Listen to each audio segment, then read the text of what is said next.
تھی کہ جس کی وضاحت انشاءاللہ العزیز میں آپ کو آگے بھی سناؤں گی۔ اللہ تعالیٰ نے دوسری جگہ قرآن پاک میں ارشاد فرمایا، اور ہمارے فرشتے خوشخبری لے کر ابراہیم علیہ السلام کے پاس پہنچے تو فرشتوں نے سلام کہا اور ابراہیم نے انہیں بھی سلام کہا۔ ابھی کچھ وقفہ یا کچھ دیر نہ گزری تھی کہ ابراہیم علیہ السلام ایک بھنا ہوا بچڑا لے کر آ گئے۔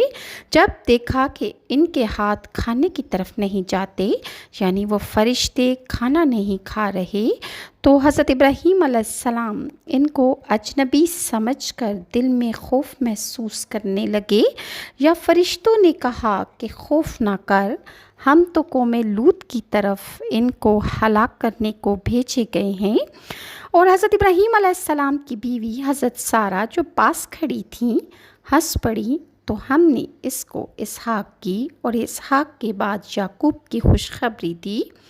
اس نے کہا کہ اے ہے میرے بچہ کیسے ہو سکتا ہے، میں تو بڑھیا ہوں، اور یہ میرے میاں ابراہیم علیہ السلام بھی بوڑھے ہیں، یہ تو بڑی عجیب بات ہے۔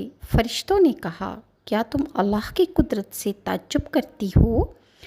اہل بیت تم پر خدا کی رحمت اور اس کی برکتیں نازل ہوں، وہ ہر قسم کی تعریف کے لائق ہے اور بزرگ و برتر ہے۔ اور دوسری جگہ قرآن پاک میں اللہ تعالیٰ کا ارشاد ہے، اور ان کو ابراہیم کے مہمانوں کا احوال سنا دو کہ جب وہ ابراہیم کے پاس آئے تو انہوں نے سلام کہا۔ ابراہیم علیہ السلام نے کہا کہ ہمیں تو تم سے ڈر لگتا ہے۔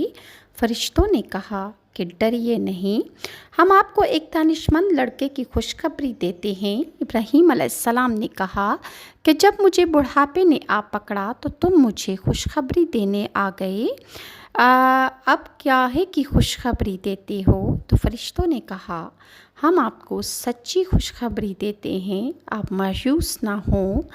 اور ابراہیم علیہ السلام نے کہا کہ خدا کی رحمت سے میں مایوس کیوں ہونے لگا؟ اس سے مایوس ہونا تو گمراہوں کا کام ہے۔ اسی طرح قرآن پاک میں ایک اور جگہ ارشاد خداوندی ہے، بھلا تمہارے پاس ابراہیم کے معزز مہمانوں کی خبر پہنچی ہے؟ جب ان کے پاس آئے تو انہوں نے سلام کہا، اور انہوں نے بھی جواب میں سلام کہا۔ دیکھا تو ایسے لوگ نہ جان پہچان تو اپنے گھر جا کر ایک بھنا ہوا موٹا بچڑا لائے اور کھانے کے لیے ان کے سامنے رکھ دیا۔